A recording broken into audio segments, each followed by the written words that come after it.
बिस्मिल्लाहिर्रहमानिर्रहीम अस्सलामु अलैकुम वरहमतुल्लाहि वबरकातुहू। आज के एक नए नक्श के साथ आपकी खिदमत में हाजिर हुए हैं।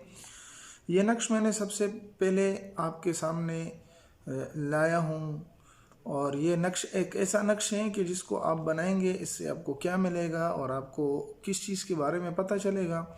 तो ये तमाम तफसील में भी बताने जा रहा हूँ।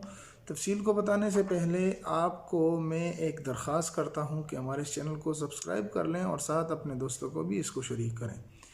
अब आते हैं अपने इस वीडियो की तरफ। तो ये वीडियो बहुत ही ज़बरदस्त वीडियो होने जा रही है। इसमें मैं आपको ये नक्श बताने जा रहा हूँ। आपने इसी तरीके का एक नक्श लिख लेना है, जिस तरीके का मैंने लिखा हुआ है।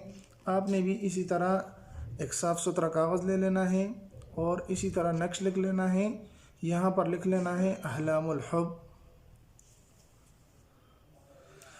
और ये 1 7 2 5 ये आदाद यहाँ पर, और इसी तरह ये सब चीज़ें जो मैंने लिखी हुई हैं आप इसको स्क्रीनशॉट ले लें और इससे आप इसी तरीके से लिख लें।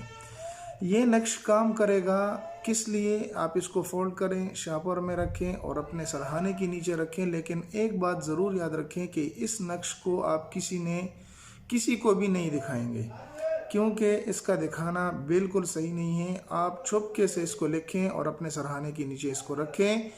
आपको अपने महबूब के बारे में नींद में पता चल जाएगा कि मेरा महबूब मेरे साथ मोहब्बत करता है कि नहीं, मेरा महबूब मेरे लिए मोहब्बत में पागल है या नहीं।